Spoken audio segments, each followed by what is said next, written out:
Welcome back to the Quantum Guide Show. Today in episode 195, Ryan Patrick Burns and Gary Michael May-McGill join me for a panel discussion about time travel. Let me tell you a little bit about my guests. Ryan Patrick Burns began researching the Uintah Basin and the mysterious Skinwalker Ranch years ago. But when his passion for answers could no longer be quenched, he left his corporate job in Salt Lake City and moved to the desolate and remote basin to investigate the ranch full time. Ryan now owns property overlooking the ranch, and he hosts the popular podcast, Hero Paranormal, and has also written about his experiences investigating Skinwalker. Gary Michael May-McGill is an American actor, entertainer, singer, songwriter, filmmaker, comedian, producer, editor, activist, psychic medium, and his mission is to spread love into the universe. His YouTube channel is called Camp Gmay, and it is an original music video jukebox, an elaborate mixture of Gary Michael May and Tribe Sunshine. Gary Michael May-McGill also hosts an open mic jam live stream 7 p.m. to midnight PST every Saturday night. Everyone is welcome to play a tune on the open mic virtual stage or just hang out and make some friends. Camp Gmay and Gary Michael also host live virtual festivals and concerts, and he is always looking for new artists to join and collaborate. Thanks for liking, commenting, subscribing, and sharing this podcast with your friends. And I'm happy to announce that channel memberships are now available so you can receive my perks. Without further ado, I'll bring Gary and Ryan onto the stage. Hi, guys. So nice to see you. Thank you for coming back. Howdy, howdy. Howdy. So, today we're going to talk about time travel. I know, Ryan, you've done research into the whole, I don't know if you want to call them allegations or theories about Trump being a time traveler. And Gary, you've done some research. So, why don't we start off by talking a bit about what is time travel? Gary, do you have any thoughts on that? You know, first off, I appreciate you inviting me today with this wonderful topic. You have so many different topics that you touch on, and the time travel one for me is very interesting because I really haven't done a lot of research on it. I know that I've been on the planet for 60 years, so I know how I kind of feel about it, just rationally myself. And then yet I'm willing to listen to different theories and hopefully take something from it. So today, I'm more of a observer, and I'm going to give you some feedback on how I feel about the situation. And hopefully I can learn something today. Awesome. Yeah, we can all learn something from each other. That's the beauty of us getting together. And Ryan, I'm wondering what are your thoughts about what is time travel?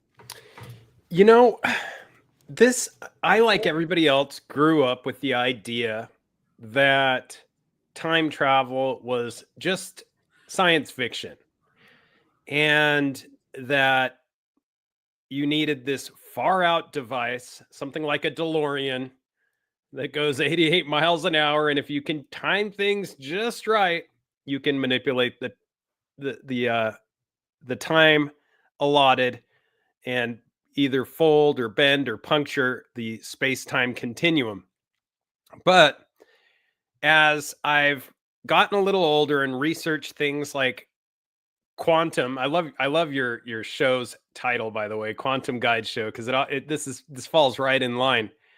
As you start to look at like the quantum angle of science, you start to realize that it is something, time is something that's a human construct. And when I first had my mind blown was a quantum calculation explaining how by doing things in the present, you can change the past. This sounded far-fetched to me, but it's somewhat true. And it's not just how we perceive the past, it is actually what has transpired. And we see this in a number of different scientific ways, like the calculations and the heavy, deep math.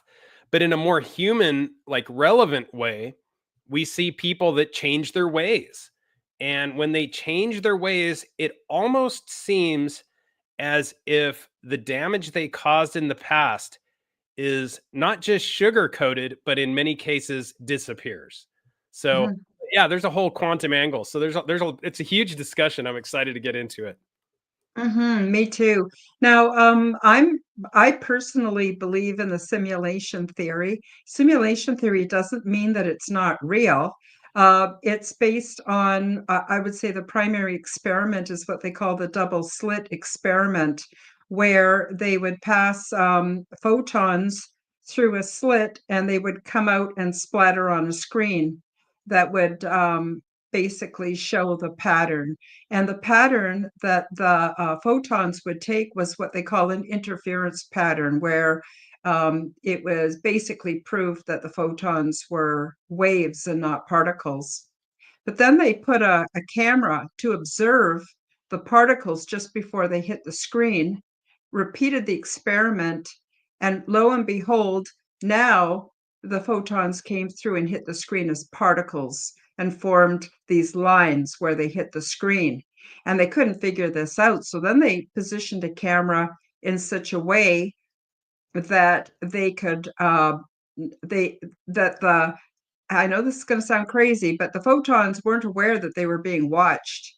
So they come through the slit, headed for the screen, and then the camera observes them, and suddenly they turn from waves into particles, but they don't just turn from waves into particles as they go past the camera. Way back from their origin source, they are now changed into particles. So somehow, physical matter as we perceive it is conscious.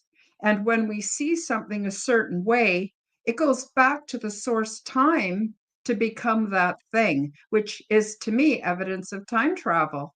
I don't know. Do you guys have any thoughts about that?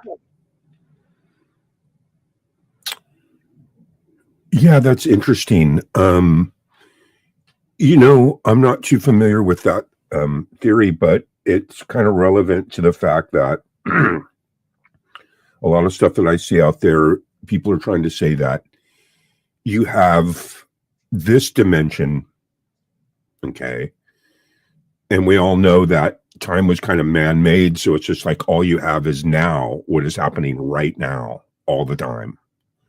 So the future and the past doesn't exist too much, because once someone's dead, it's going to be hard to go back and see someone that's been buried in the ground already. But what they say is that you can travel into different dimensions.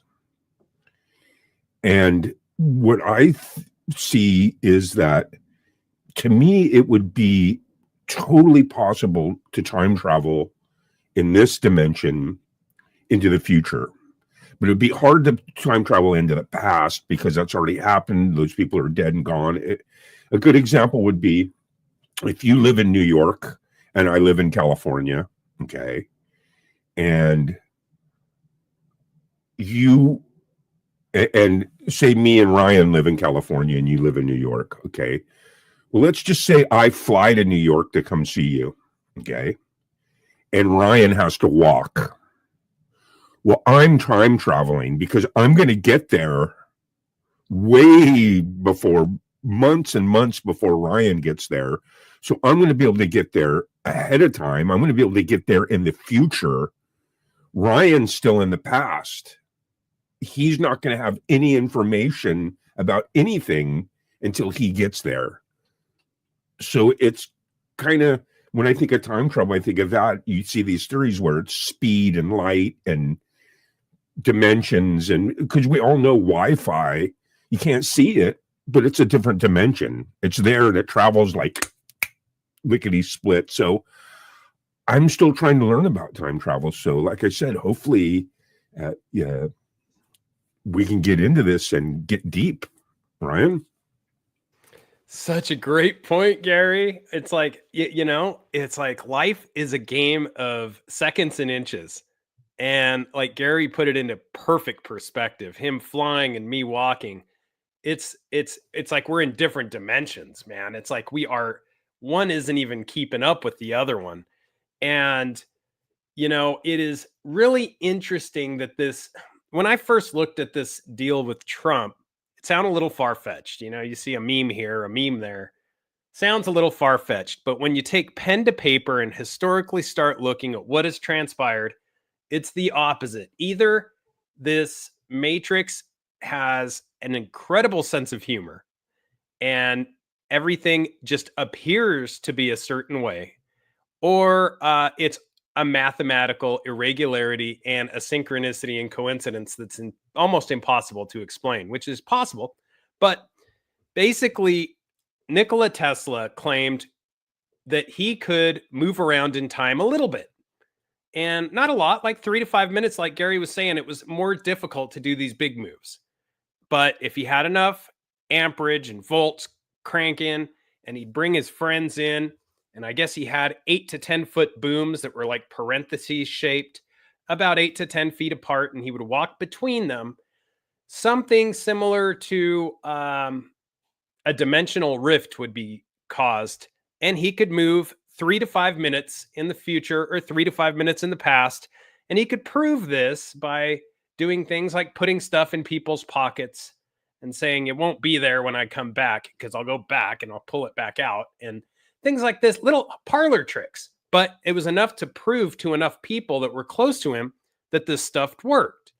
And it is really interesting that when he passed, Donald Trump's uncle, John George Trump, who was arguably the smartest person alive other than Tesla, and definitely more plugged into the government, I would say, way smarter than a lot of other people. And he was in charge of this alien technology board. And that's literally what they called it. It had a few different names, but basically the FBI and what was then the predecessor to the CIA said, hey, go in, grab all his stuff, all of his notes, tell us if there's anything of value. He went in, he grabbed everything, and allegedly came back, I think 3 days later, and said, nothing to speak of. Well, that's where things get interesting. And I don't know where we want to blast off from there. Ryan, you're talking about going in and getting all of Tesla's Yes, correct. Nikola technology Tesla and stuff. notes. Sorry, Yeah, you said he, and I just want to make sure I understood you correctly. Yes. So, so what I'm hearing is that Donald J, did you say father or grandfather? Uncle, Sorry, went in and got a hold of all Tesla stuff. And then when he reported back, he said, no, nothing really to see here. And then the next step is these books. And I don't know if you've looked at the images from the books, but the one of Baron Trump looks exactly the same as the today Baron Trump when he was younger. Exactly the same. It just blew my mind. Do you want to talk a little bit about that? Or Gary, did you have something you wanted to add before we get into that? Yeah. It's interesting because I watched one theory not that long ago, and this guy was saying that, and as crazy as this sounds, okay, I'm just going to throw it out there because it's just one of the theories that I saw, but it's kind of relative to what you guys are talking about. And that this guy was saying that the only way to really time travel is when you die and you're born again, because that energy goes into that other dimension. And then because we're living in a simulation, and a woman's womb is how you time travel. So your energy can die and then go back to this mass of energy, and then it time travels back and you're reborn into 50 years later, 100 years later, or whatever it is, because it happens that quick from the, it's like there's no time involved in it. So when you think of Baron and stuff like that, maybe that's a really bizarre theory, but it's a little kind of relative to what you're saying, because these people have children and then they keep time traveling through their, that's what this guy's theory was, that you time travel through family and history. So kind of weird. Yeah. And I don't know, Karen, if you can put a picture of Baron up. If not, I can hold something up so you can see it, or the listeners or watchers can see it. But yes, looks very much like the Baron Trump we know. And interestingly, the books are wild because these books come from the 1890s. Ingersoll Lockwood authored a variety of books, among them one called The Last President, which is very interesting given our current state of affairs. And the Baron Trump novels, the illustrations are very interesting indeed, because the illustrator for the novels was a gentleman named George Edwards.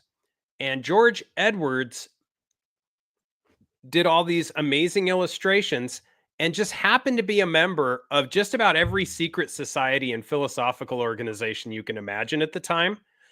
And one of those secret societies, you had to be over 6 feet tall to be a member, which seems like the most ridiculous like membership necessity, unless there's something we don't know. Like, is this Nephilim bloodlines? Is this like, it makes zero sense. But then of course we have Baron, which is an absolute giant of a man. And all of the Trump boys, Donald Trump, Don Jr., and Eric, are all over 6 feet tall. So yet another coincidence. Sorry, I can't bring it up. I'm having trouble with StreamYard. When I go to the present window and I hit screen share, the screen is too big. I can't access the share button. So I can select the internet file that I pulled up. I can hold the picture. it up. Oh, that'd be great. That'd be I got great. an extra Thank you. laptop here that just started working, so that's a blessing. But yeah, there Okay. he is. Yes. And I mean, kind of almost the same look too, that kind of angle and Yeah. looking down. Can you put Totally. the link up, Karen, and maybe I can screen share it? Yeah. Oh, how do I do that, Gary? I'll hold it up again. Yeah, maybe Ryan can do it too, because he can just Ryan, just go down to present and hit screen share. Can Let me he try can that. he do that if I don't have him as co-host? Well, that's I Can don't see true. anybody- that option. Yeah. It's still, whether he's a co-host or not, he can still screen share. So Ryan, all you do is you just open another window Gotcha. and you go to that web page and then go down to present and hit share screen, Okay. and it'll come backstage, Karen, and then you bring it up. Okay. Okay. Thank you. So, so these books were written when, Ryan? These books were all written in the 1890s. So the travels and adventures of Little Baron Trump and his wonderful dog Bulger. And it's really strange because the series is about time travel, and his father, as we mentioned in one of these books, The Last President, is allegedly the last president of the Republic of the United States, which we are in fact a republic. So this is super, super interesting. And basically, Baron would just kind of go around and have these adventures and travel. And you know, Ingersoll Lockwood was a pretty interesting guy. I'm not exactly sure how he got involved with George Edwards, because George Edwards, the illustrator, is almost more interesting. And these two became this working group of like this magnificent like series of books that really have stood the test of time, because we're all fairly familiar with H.G. Wells and the idea that, you know, the time machine, an amazing book, and it kind of brought time travel to the forefront and people believing in it. And while we're talking about that, actually, since I'm on the topic of having a methodology or like a machine, right? H.G. Wells did the time machine. And if you have a machine like the one described that Nikola Tesla used from people who saw him use it, fast forward to the future, there's a gentleman named Andrew Basiago who claimed to have been a part of a time travel program. And he basically described a machine identical to what the people described that witnessed Nikola Tesla's machine, the 8 to 10 foot parenthesis booms, stepping within the center, 8 to 10 feet wide, and very rudimentary controls, and a super basic, big, heavily insulated cord that you plugged into the wall. And this is exactly what Andrew Basiago described, which is interesting because I don't think he would have described it exactly the same unless he had some real world knowledge. But, you know, he described going back in time to important moments in history to gather information about what really transpired. And he really describes it in kind of like it was really happening, but he was more of a spectator or an observer. In the future, it seemed that he was more of a participant because he had to actually bring back things from the future to keep the current timeline in order. And they preferred, for whatever reason, young children to do the time travel, which brings us back to the adventures of Little Baron Trump. Like, why would a child be the one bouncing around? Why wouldn't it be an adult that's much more experienced and knowledgeable? But there's this another very strange coincidence that it seems to always be children. Ryan, I need to interrupt you for a second because I'm getting some feedback and I'm wondering if you have your noise cancellation from your settings. If you tick the box for the noise cancellation under your settings.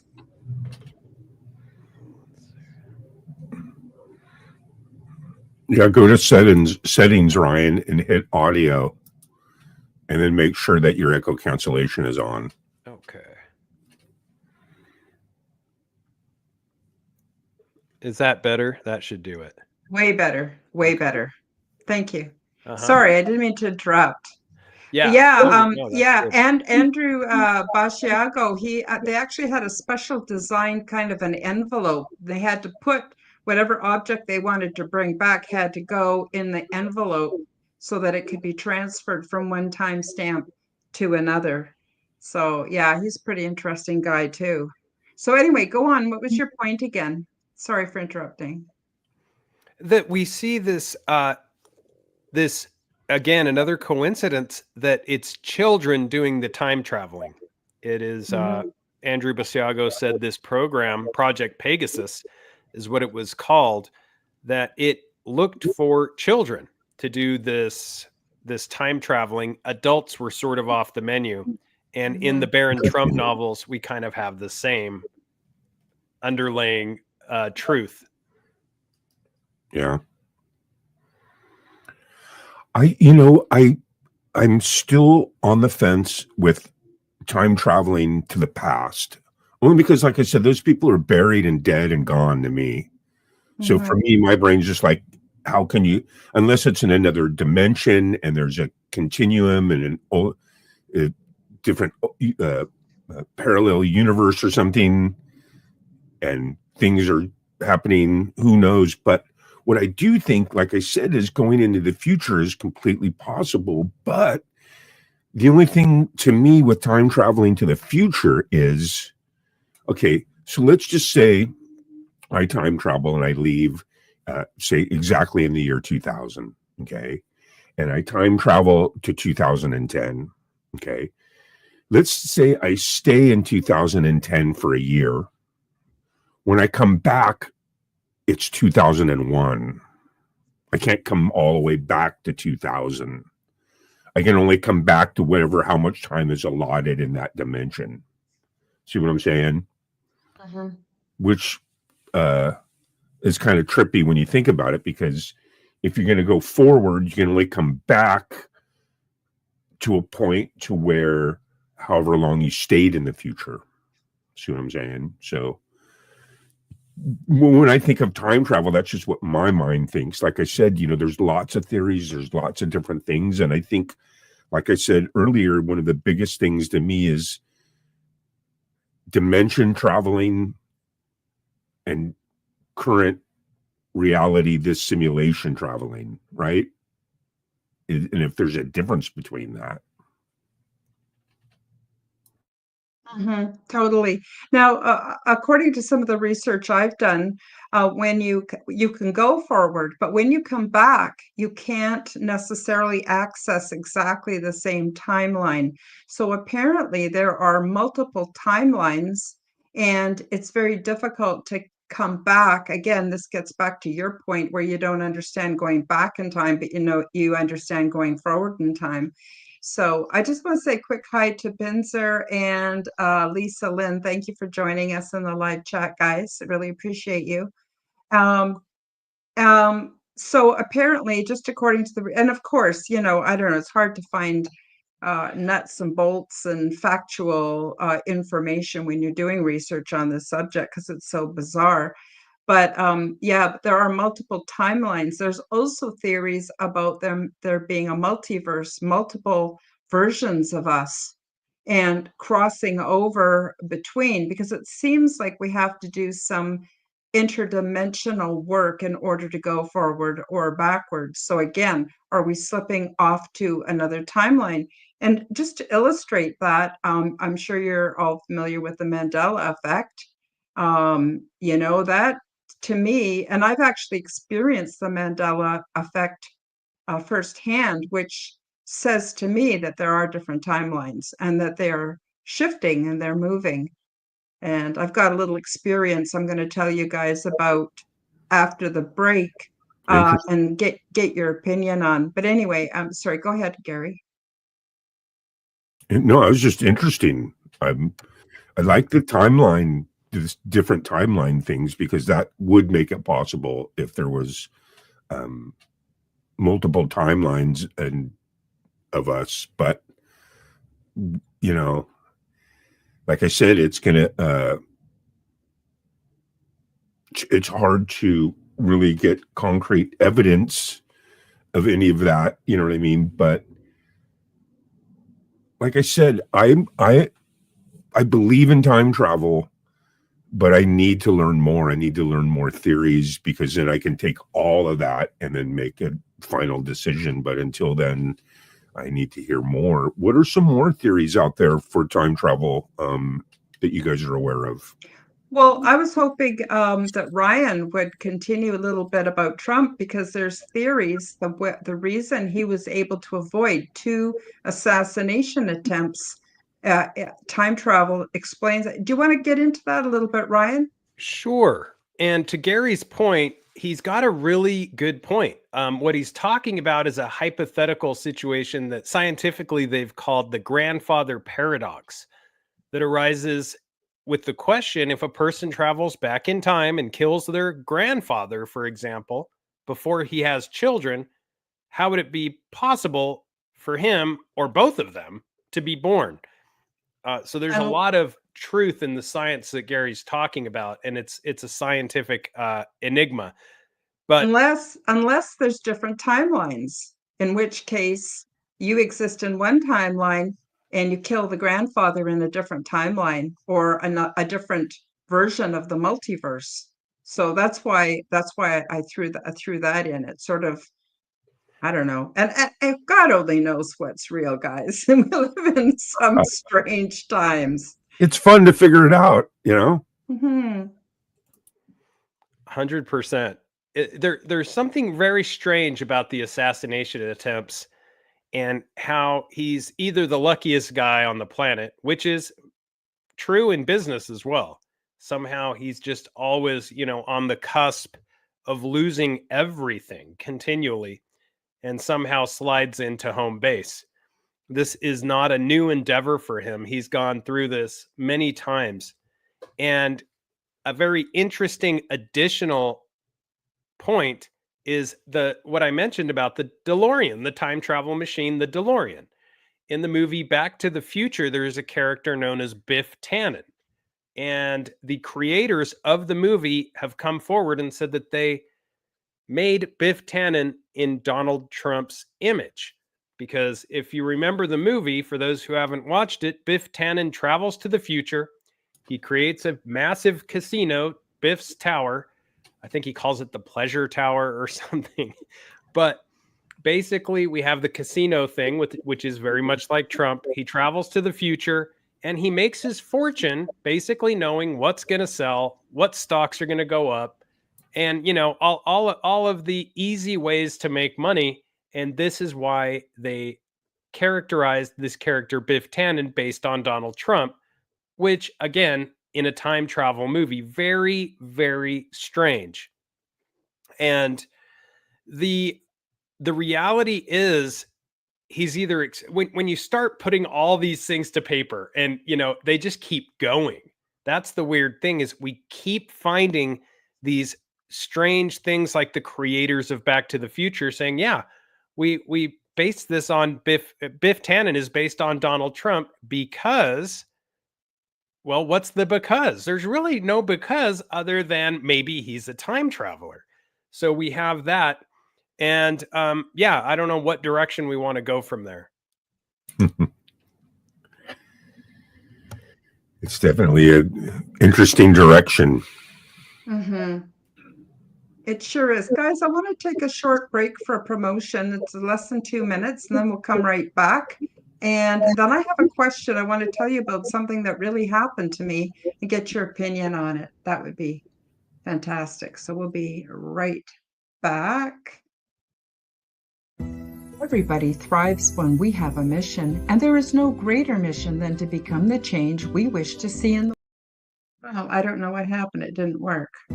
Everybody thrives when we have a mission, and there is no greater mission than to become the change we wish to see in the world.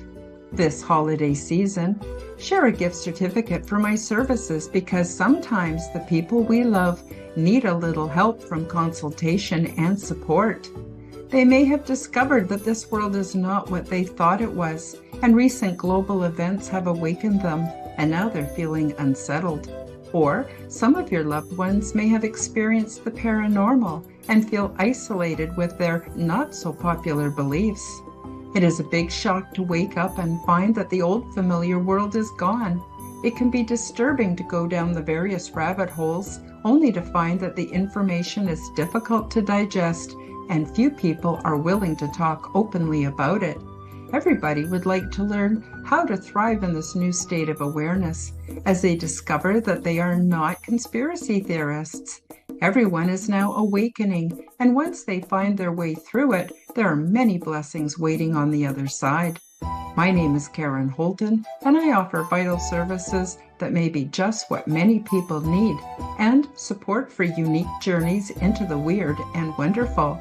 Check out my Awakening Support and Ascension Consultation Services, created to support individuals with their chosen alternative realities and lifestyles, health and recovery, and their spiritual adventures. For more details, check out the various vital services found on my website, and be assured that I have found personal success with every category featured. My website is www.KarenHoltonHealthCoach.com. That's KarenHolton Healthcoach.com. Gift certificates are now available. And we're back. So I wanted to tell you guys about something that happened to me, and it may not be time travel, or it might be, I don't know. But when I was going to university, I was taking a lot of sociology and psychology courses. And in one course, we were taught that our memories are not necessarily accurate representations of reality of the past. Every time, especially if they're kind of negative memories, we take them out, we look at them, and whether we don't mean to, but we inadvertently embellish them with emotion, with details that are slightly different. And then we put the memory back, and the next time we take it out, we do the same thing again. And pretty soon, what we remember and what happened are quite different. You can see this at family reunions where someone will talk about, remember when we were kids and we did this and that, and they got different versions of the same story. That would be why. So I decided to do an experiment, and I decided because I had a not very good relationship with my mom growing up, and I had when I thought about the past, I didn't feel very good about it. So I decided to create a completely fabricated memory that was not true.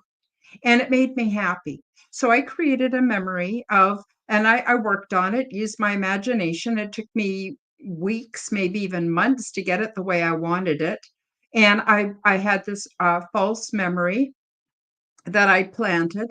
And I believed that when I would come home after school, my mom would make tea and she'd sit and pay attention to me and be interested in my day. And it felt so good. And I thought, I know this is nuts, but I'm going to do it anyway. And it actually helped me to move on from that stuck position of feeling sorry for myself because of what happened when I was a kid, because it was in some ways holding me back.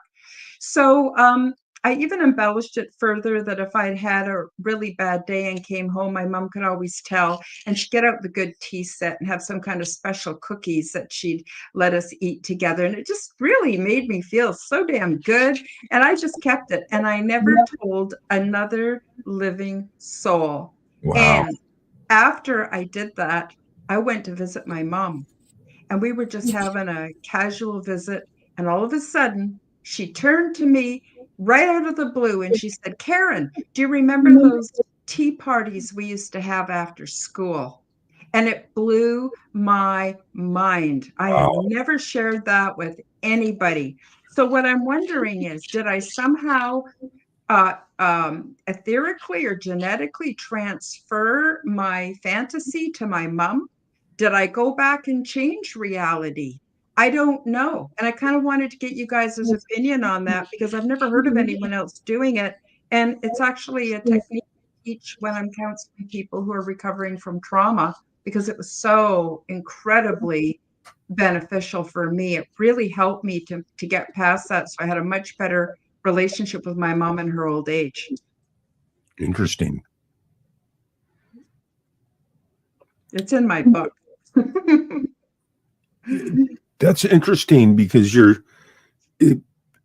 creating this false memory, changing your future, right? So you're almost going into the past to change your future. It's interesting.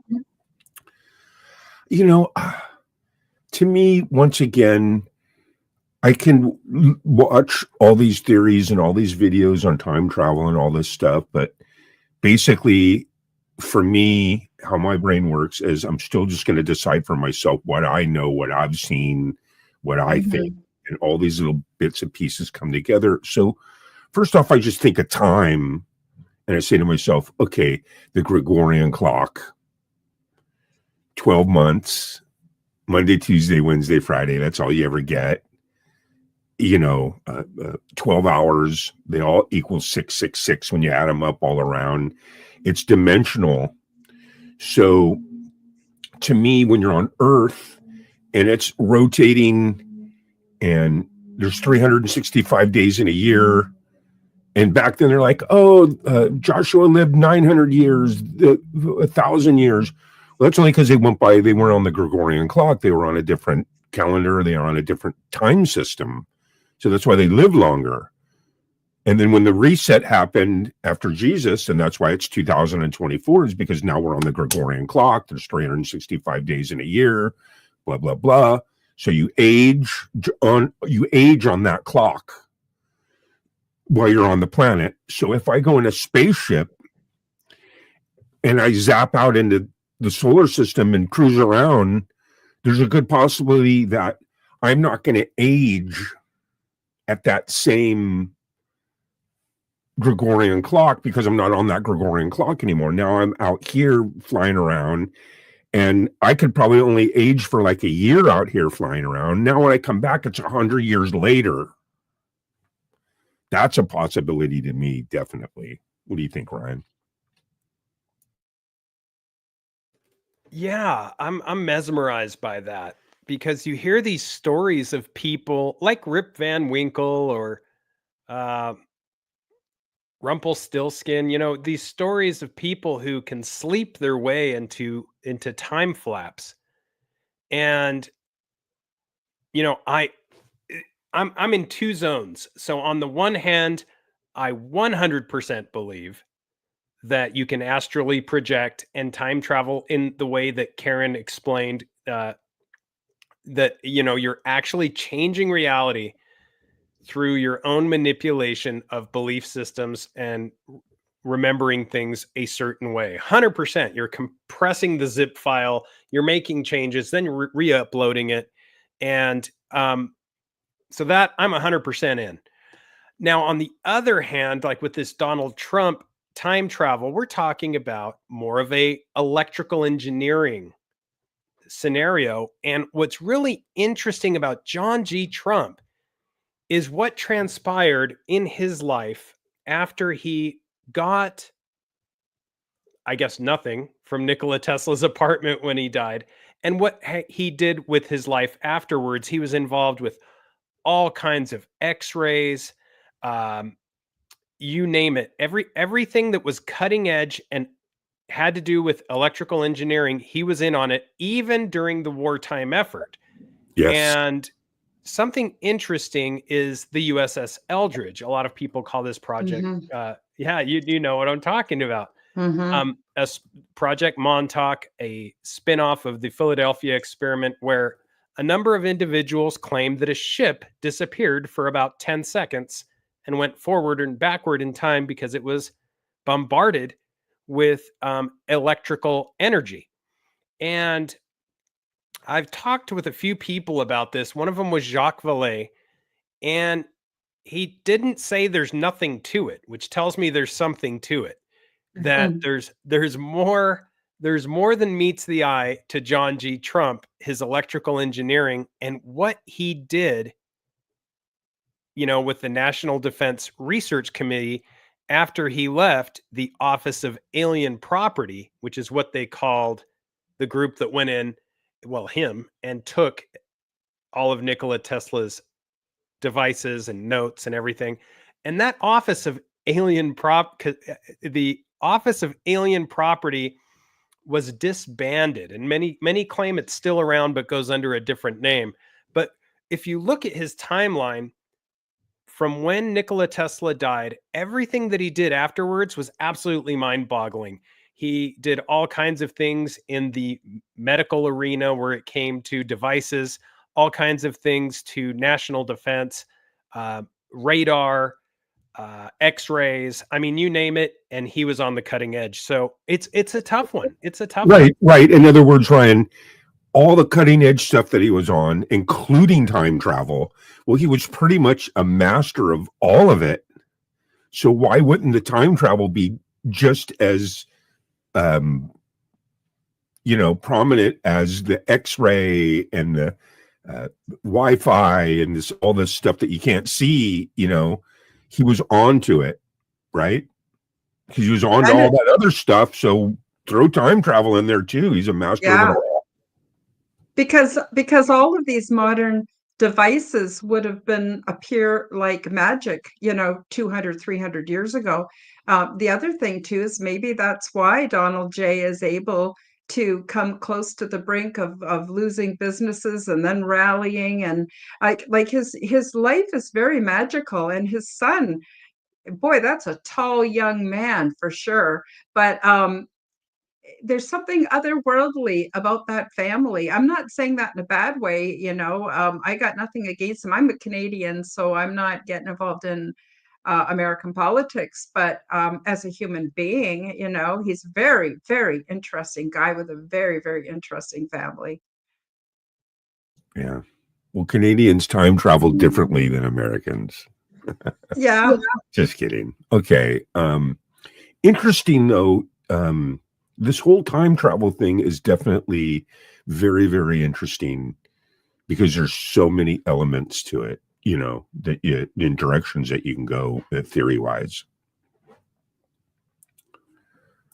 And around the same times, there's some interesting other, claims, like in the same circles, let's say, but like Charlie Chaplin. Have you heard this one about Charlie Chaplin being able to? He has a movie called The Circus, and they allege that not only was Charlie Chaplin someone who believed in time travel, but in the movie the Circus, they allege that there is a time traveler in that movie. And it's basically a woman on a cell phone walking right through the street. And at the time, everybody commented, "Oh, look, it's a crazy lady." But nowadays, we recognize that behavior as, hey, that person's on a cell phone. And there's a few of these in the past where you see what appear to be cell phones. But to Gary's point, I'm worried about the cell phone thing because, first of all, there'd be no cell phone towers. How are they using the cell phone? Or is it cell phone technology wrapped up into something that is being used differently? I don't know. I think you don't. Basically, we're not going to need cell phone towers forever. It's just that our present state of technology.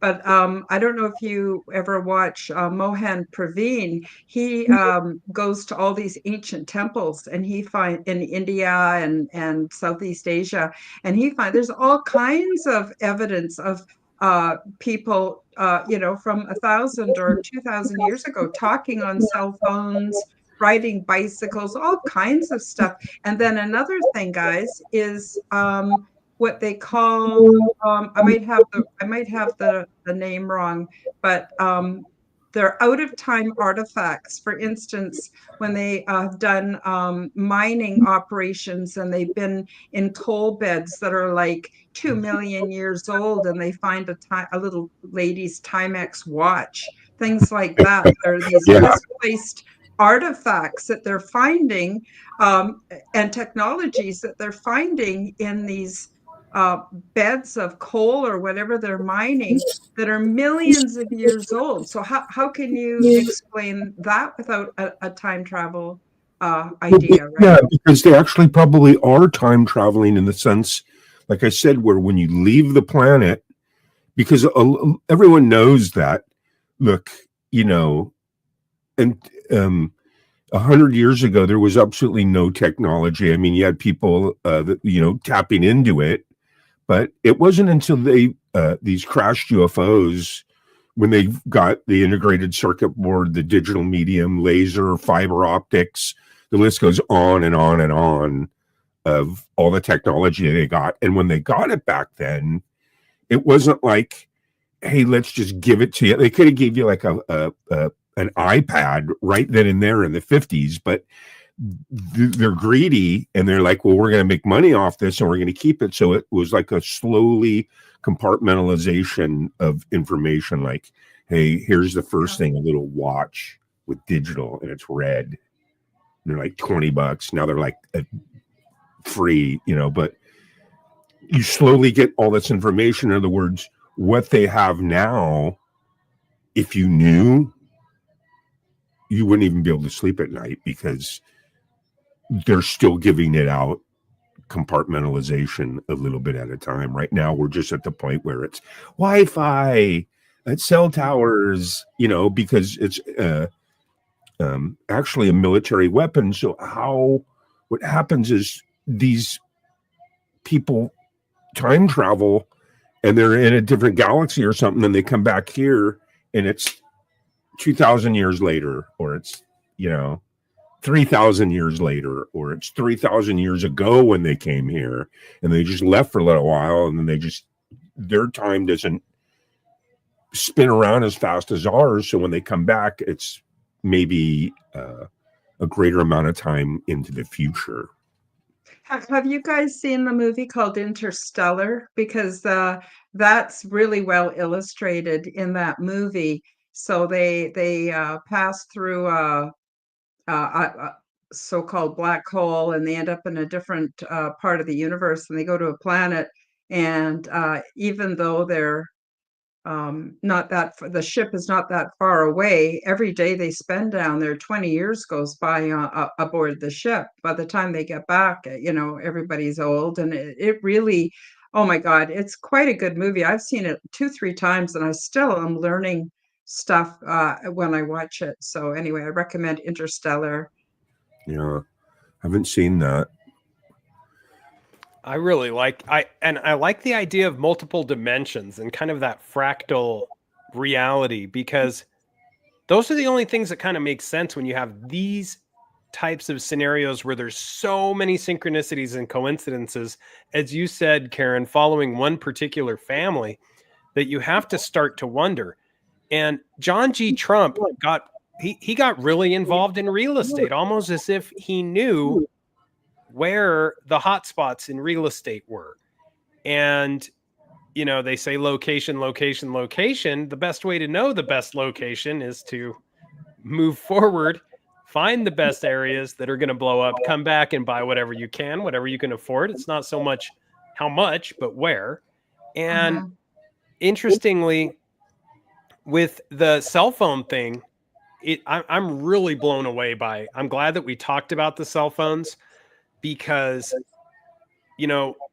cell phones are something that I've been told that we should not be able to afford. And like Gary made the very good point, they practically give them away. I went to the store the other day because my SIM card wasn't working, and I took in my cell phone and I said, "Hey, my SIM card's not working." And the guy said, "Oh, we don't have to pull out your SIM card anymore. We can move you to a digital SIM card. And by the way, if you want a brand new iPhone 16, it's on us." And now, first of all, I can't afford an iPhone 16 right now. I've been with Verizon for 14 plus years. And they said, yeah, it's on us. And this is to Gary's point. What used to be expensive technology, even though I find it still very, it's expensive, when you look at what's inside of the device, there has to be some sort of government subsidy giving these out, because there's gold, there's platinum, there's, you name it, lithium, cobalt, all of these, even if you just melted down cell phones, you have value there. And I think that we are paying a much greater price than just the money that we pay for the cell phone and the yearly connection. Because as Gary said, this technology is so far and away beyond what we believe.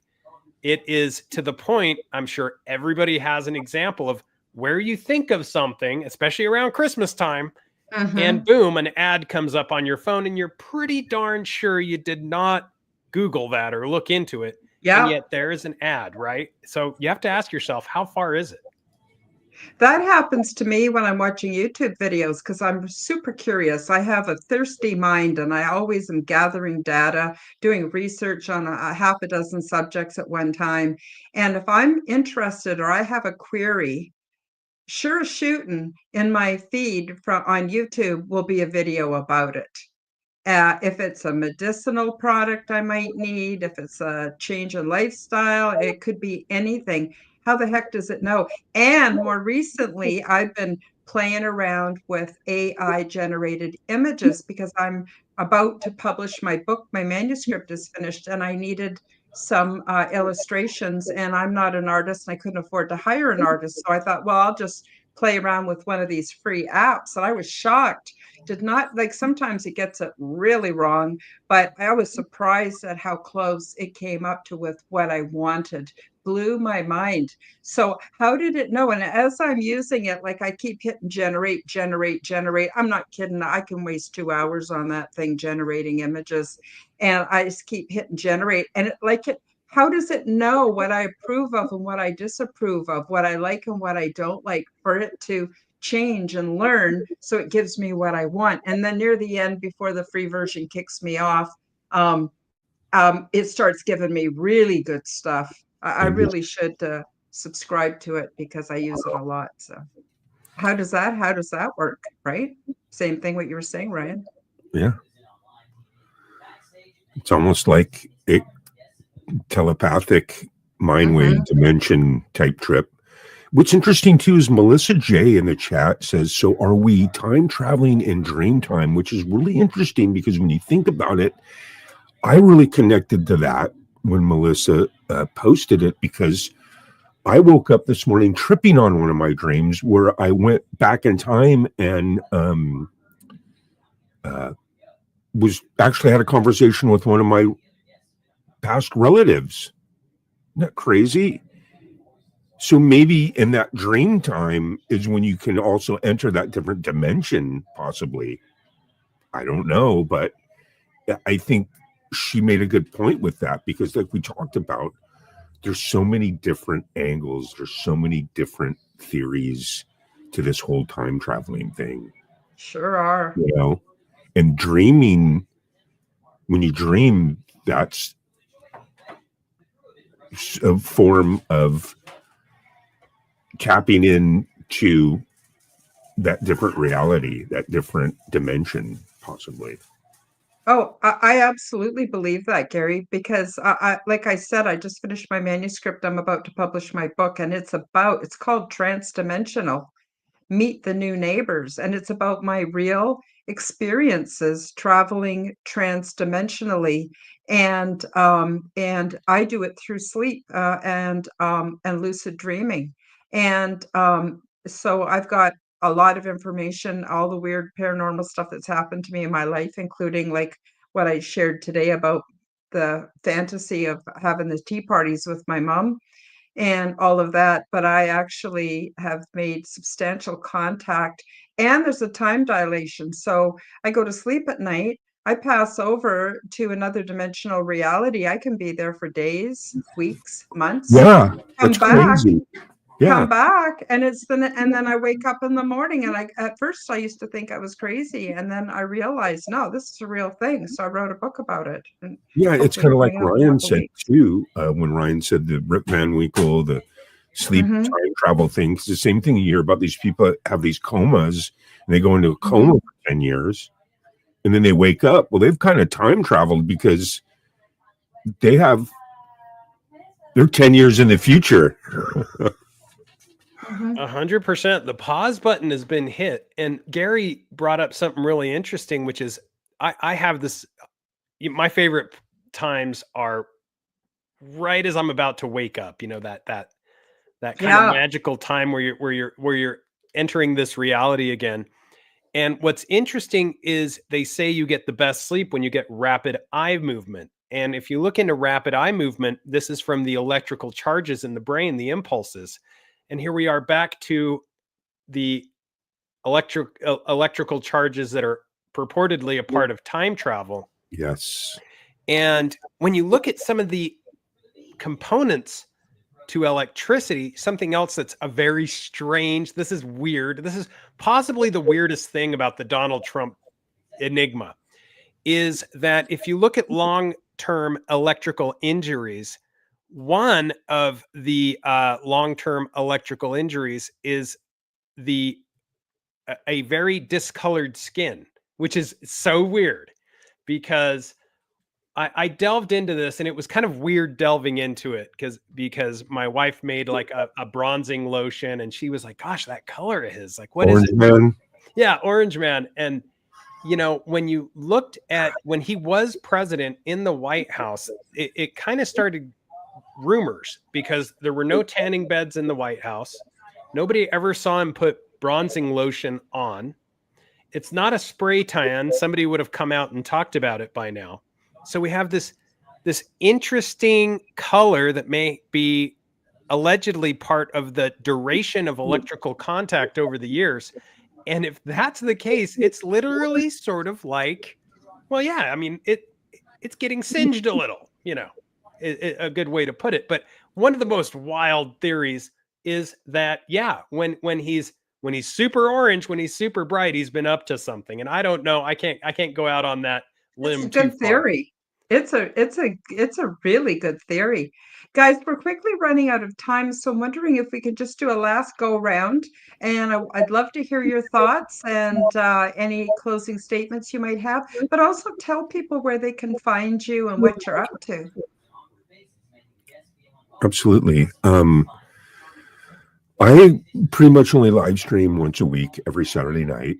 I do it consistently throughout the entire year. And what it is I host a open mic jam. Musicians come up from all over the world, and we play music together. And then on some Saturday nights, I'll just have like a festival of all my really unique cool musicians, and we'll have different festivals. And it's pretty much, man, I just have a good time through music. And as far as my closing statement goes for the time travel thing is, one thing I can tell you is, and we all know this, you have to enjoy your time 100%, because in this dimension, this is the time you get. Maybe there might be time in a different dimension. Who knows? We don't know. But if I could ever tell anything to anyone, is just love each other and love the time that you have here on the planet, and take advantage of every second of it. Thank you for having me, Karen.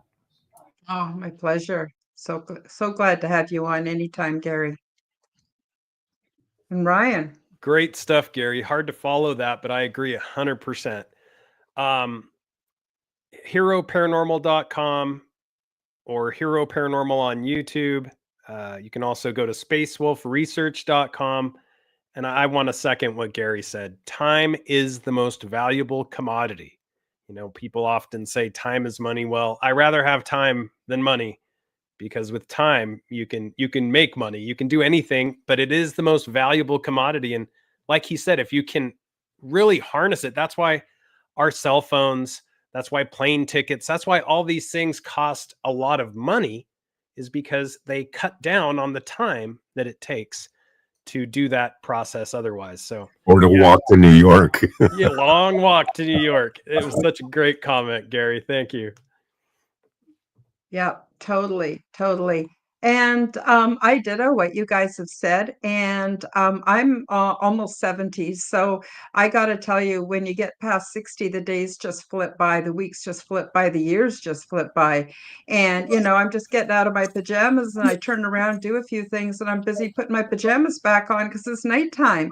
And so I really appreciate that our days are numbered, and, you know, why not spend it being happy and joyful, and say no to any of the propaganda that makes you fearful and afraid, and put down the technology, get outside, meet with people you love. And this is perfect time of year to take really good care of yourselves. So I think that's really important. I want to thank you both very much for being on the show today. And I want to thank the people that came into the live chat. I'm sorry I didn't get to all of your comments, but I appreciate each and every one of you very much. Thanks for showing up. And whether you're watching the replay or listening to this on an audio podcast, I very much appreciate all of you. So thanks for guys for joining me on the show. Yes. I'd love to have you back in the new year. We'll find another. Yeah. Well, you know what, Karen? This program today is now in the past, and I will see you guys in the future. Sure will. You sure will. Yes, thank you. So so that's it for today, and just wish everybody a very awesome week. And I'll say bye-bye and see you next week on the Quantum Guide Show, everybody. Thank you for joining me for the Quantum Guide Show. Become the change that you wish to see in the world. Subscribe to my YouTube and other channels at Karen Holton TV. Click the like button, leave me a comment, and share this podcast with your friends. Check out my website at www.karenholtonhealthcoach.com to see my free resources and amazing products and services. All the links will be in the description below. As part of the Forbidden Knowledge Network, you will find the Quantum Guide Show with Karen Holton, and also the Aliens and Angels podcast on all audio platforms. Until next time, keep up the good work.